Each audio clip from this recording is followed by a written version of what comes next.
they decide at the last minute that they really wanted to enroll.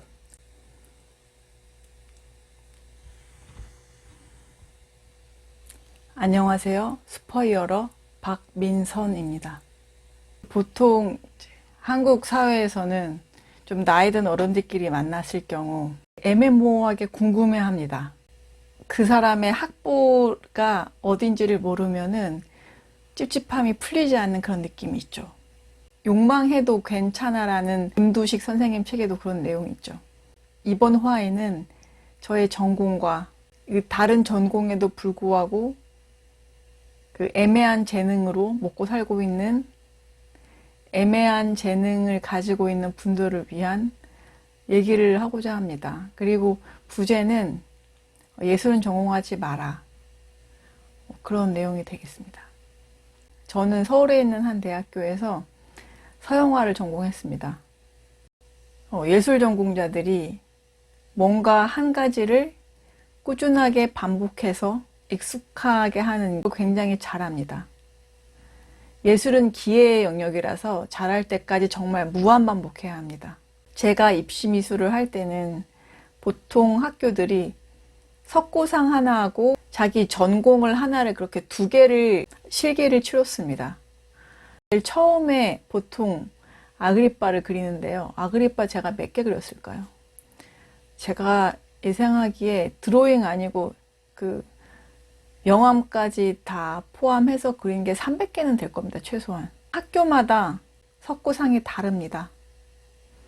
그럼 석고상을 그게 10개만 한다고 하더라도 3,000장이 되는 거죠. 예능을 전공한 사람들은 어떤 것을 잘하기가 쉽지가 않다는 것을 몸의 감각으로 느끼고 있습니다. 예를 들면 이런 거예요. 제가 대학교를 졸업하고 직장 생활을 하다가 중간에 스피킹 학원을 1년 6개월 정도 다녔었는데요. 스피킹 학원은 입으로 소리를 내서 문장을 막 외우게 시킵니다.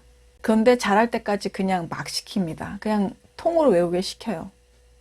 만들어진 말부터 할 줄 알아야지 본인의 말을 할 수 있으니까 그렇게 스피킹 학원에서는 문장을 통째로 외워서 많이 시키는데요. 예를 들면 이런 거예요. It started before I was born.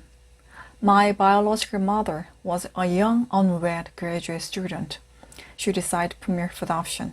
She felt very strongly that I should be adopted by a college graduate. So everything was all set for me to be adopted at birth by a lawyer and his wife. Except that when I popped out, they decided at the last minute that they really wanted to enroll. 이런 걸 그냥 외우게 시킵니다. 근데 저는 이걸 외울 때 그렇게 지겹지 않았어요. 왜냐하면은 어떤 거를 반복해서 잘하게 하는데 굉장히 익숙했기 때문이죠. 그런데 제가 처음부터 제 그림을 애매하게 그린다는 걸 안 건 아닙니다. 제가 애매하게 그리는 줄 알면 미대를 안 갔겠죠. 그 돈을 쳐드리고 왜 미대를 갑니까? 시작한 뒤에 알죠. 자기가 재능이 얼마큼 애매한지.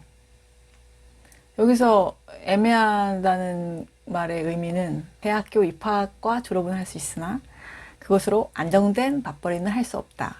네, 정의입니다. 애매한 재능들은 어디까지 애매한지 사실 모르기 때문에 애간장을 태우죠. 그런데 예술 분야의 경우 애매한 재능일 경우가 커요. 왜냐하면은 예술 분야에서 정말 잘하지 않고는 밥을 벌어먹고 살기가 힘들거든요. 저 같은 경우는 지금 밥 벌어먹고 사는데 애매한 재능 한 3가지 정도 쓰는 것 같습니다. 첫 번째는 그림을 그리는 거고요.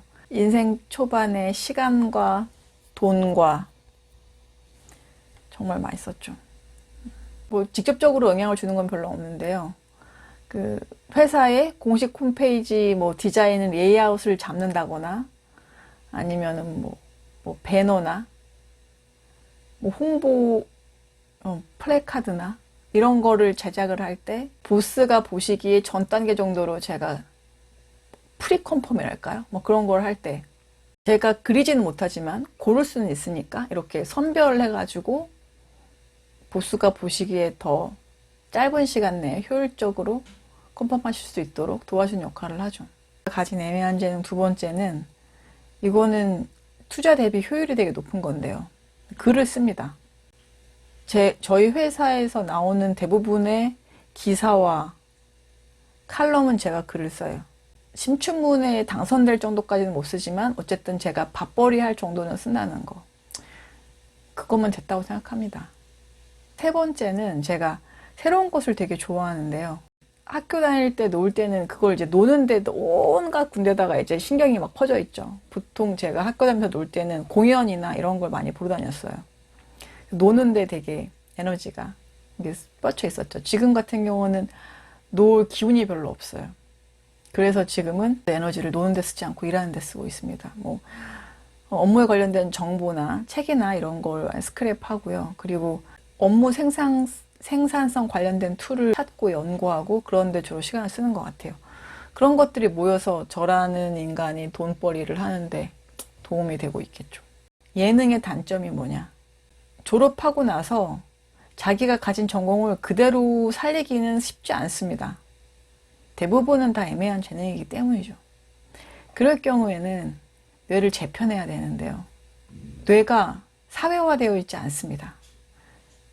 그래서 저는 정말 그 두뇌를 처음에 졸업했을 때는 자유인 같다, 4차원이다 이런 말 굉장히 많이 들었었어요. 근데 지금은 뭐 전혀 그렇지 않나죠. 지금은 뭐 공대 내지는 상경계열 소리 좀 딱 부러진다, 좌뇌형이다 뭐 이런 소리 주로 듣고 있죠. 하여튼 그래서 저는 그 두뇌가 제가 사회화되면서 구획이 되고 나눠지고 일을 어떻게 효율적으로 하고 그 과정들을 완전히 다 기억하고 있어요. 그러니까 업무에 대해서 네이티브 스피커가 아닌 거죠. 그렇기 때문에 그 과정들을 낱낱이 기억을 하고 있고, 또 저는 그 리더십이 있는 사람이 아니에요. 그런데 관리자가 되려면 어쩔 수 없이 리더십을 어느 정도는 있어야 됩니다. 그래서 그 리더십을 기르는 과정에 있어서 어떤 식으로 제가 해왔는지를 알려드릴 수 있을 것 같아요. 그래서 스포이어러 팀장 수업을 제가 하고 있습니다. 네.